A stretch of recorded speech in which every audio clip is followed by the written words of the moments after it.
Now let me ask you another question while we're going through here, and it centers around the same thing in a way. Can you tell me how Giuliano and the Arcturians came into your beingness? Well, in doing the trance channeling, I came across the idea of the Arcturians through the book by Norma Milanovic called We the Arcturians.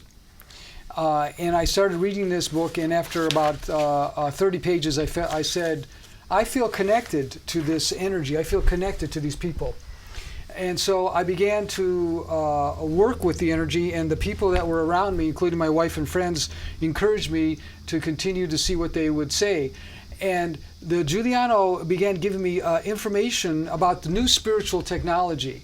And the new spiritual technology on a planet included connecting with higher energy, connecting with the fifth dimension. So we are on the third dimension. The fourth dimension is the astral realm, and the fifth dimension is the realm which actually is very similar to what a lot of the Christian mystics call heaven.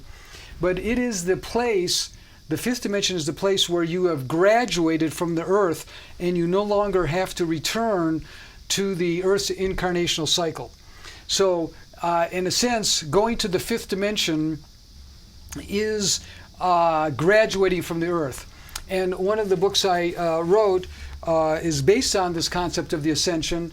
It's called Kabbalah and the Ascension, because the idea of Ascension, which means to rise up and go to a higher dimension, is in our ancient texts.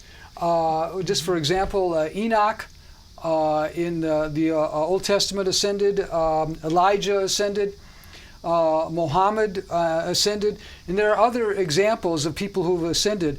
But now we have this opportunity, I believe, to accelerate our own personal development in addition to accelerating the planetary development. But this is all happening in a crisis, and if you study psychology and crisis also is opportunity to change. And unfortunately, in the history of our planet, species only change under crises. If you look back at evolutionary changes that are made for adaptation, the species and the biology say that you are forced to change because of a crisis. It usually does not happen when everything is stable. It's interesting because the next focus point that I have will pick up on that, and I still have another one that will do that also because of 2012. But this is a quote from The Resilience of Earth by Sunat Kumara. Okay. You're right, I have the wrong thing there. Okay, in the quote is, in 2012, many of the trigger points that could lead to upheavals are being counterbalanced. And that term trigger point, you explained to some degree when you were talking, with just the last words. But can you kind of define it a little bit more? Anything else that you would want to say about it? First of all, people are talking a lot about the end times. And they're talking about that we're going through a catastrophic time. I mean, when I am watching some of the History Channel, for example, you see, Nostradamus, and you see Hopi prophecies of the end times.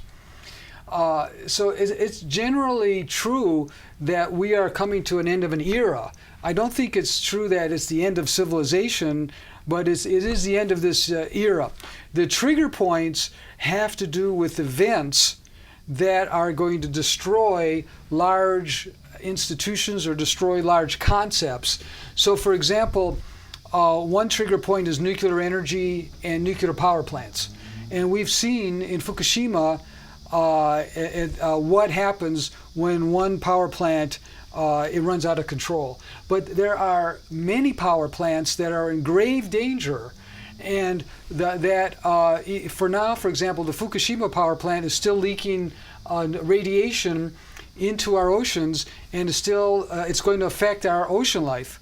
So this is a trigger point. There are many political trigger points. For example, now we are in August 21st, 2012. The Syria is a trigger point. There's a trigger point politically between Iran and Israel. There's a trigger point in the environment. Many people maybe do not realize that the ocean is in danger of dying. Now, I know that may be a shock to some people, but frankly, the ocean and the fish life in the ocean are close to collapsing. Now, when I say close, I'm talking 20 years, 30 years, but that's still very close.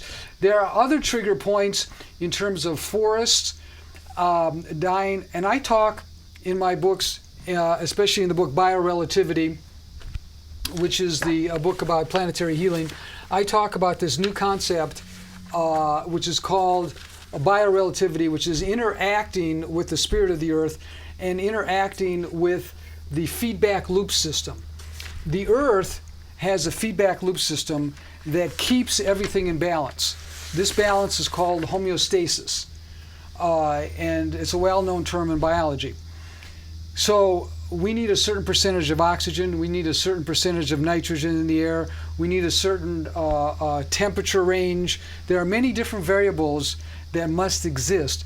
Those ranges, we are losing our resiliency, and the feedback loop system is not going to be able to maintain those ranges, and the feedback loop system is going to set up more harsh ranges. So when I say resiliency, the Earth has demonstrated over the past even 400 years or 300 years since the Industrial Revolution that it can maintain a balance. But now we're right at the edge. The Earth says we can't maintain this balance unless you prevent some of these trigger points. And in that statement, also I'm referring to the fact that the events which are going to set all this off, and which are already setting it off, are man-made. Not people are saying, oh, there's going to be volcanic eruptions and there's going to be major earth changes, but it's man who is setting this up. It's man who built the nuclear reactor right over a fault. It's man who is dumping garbage into the oceans and setting off things. So that's what I was referring to in that quote.